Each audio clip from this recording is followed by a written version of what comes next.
माननीय supreme court के उस फैसले का हमारी कैबिनेट ने वो सम्मान किया है जो एससी में वर्गीकरण का मामला था। वो तुरंत उस माननीय सुप्रीम कोर्ट के फैसले को सम्मान देते हुए हमने ये फैसला किया है कि जो वर्गीकरण के ऊपर माननीय सुप्रीम कोर्ट ने कहा था, आज से ही लागू करने का फैसला हमने लिया है। हमने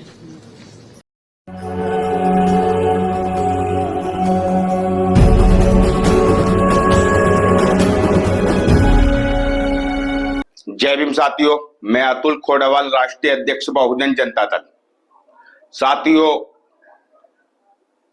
अभी कुछ महीने पहले 1 अगस्त 2024 को माननीय सुप्रीम कोर्ट के द्वारा एससी एसटी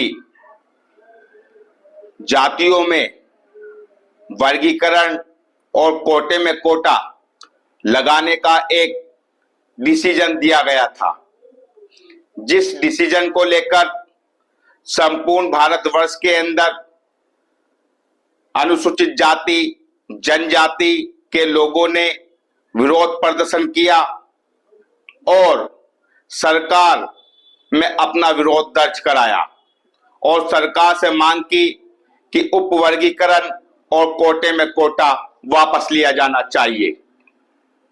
साथियों, पूरे देश के अंदर अनुसूचित जाति जनजाति के लोगों में काफी आक्रोश और गुस्सा देखने को मिला कि अभी आजादी के मात्र 78 वर्ष हुए हैं और उन 78 वर्षों में अभी भी जातिगत आधार पर अनुसूचित जाति एवं जनजाति के लोगों को प्रताड़ित किया जाता है, उनका शोषण किया जाता है और उनको अपमानित करने का काम किया जाता है।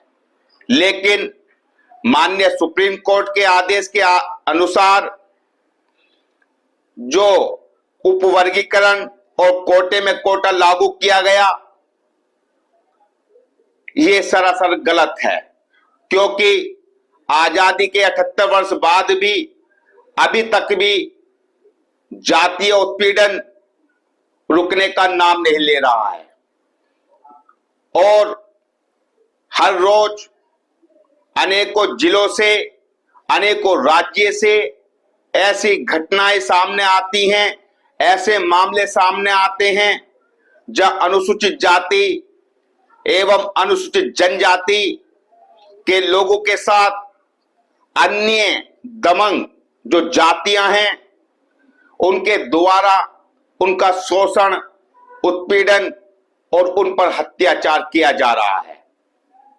लेकिन माननीय सुप्रीम कोर्ट का यह मानना है कि अनुसूचित जाति एवं अनुसूचित जनजाति की कुछ जातियां सक्षम हो गई हैं और उन्होंने अपना बैकग्राउंड और अपनी आर्थिक स्थिति काफी मजबूत कर ली है, जबकि पूरे भारत के अंदर अभी भी वही स्थिति चली आ रही है जो आजादी से पहले थी।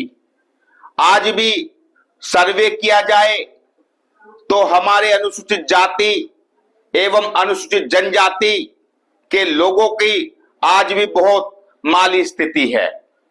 कुछ लोग आरक्षण की बदौलत नौकरियों पर पहुंच गए, उन्होंने अपने बच्चों को बाबू चपरासी बना दिया, मेहनत मजदूरी की, टाट पट्टी पर बैठकर उनको पढ़ाया लिखाया और कुछ लोग बाबू चपरासी बने तो ये भी यहां के सामंतवादी लोगों को अखर रहा है।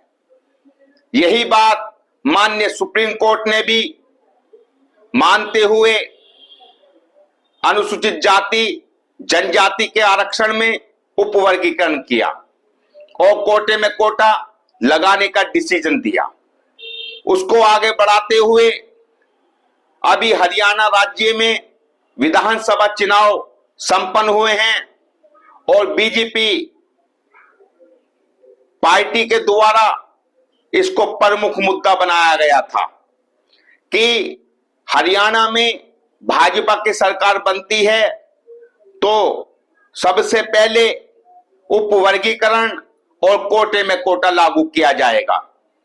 साथियों, हम आपको बता देना चाहते हैं कि हरियाणा राज्य में बीजेपी की सरकार पूर्ण बहुमत से बनी है और बहुमत के बनने के बाद पहली बैठक में बीजेपी के मुख्यमंत्री जी ने कोटे में कोटा और उपवर्गीकरण लागू किया है। उन्होंने कहा है, माननीय सुप्रीम कोर्ट के आदेश का सम्मान करते हुए हरियाणा राज्य में हम वर्गीकरण और कोटे में कोटा लगाने का काम अनुसूचित जाति जनजाति के लोगों पर करेंगे। उन्होंने अपनी कैबिनेट की मीटिंग में यह प्रस्ताव रखा और उसको पारित किया गया।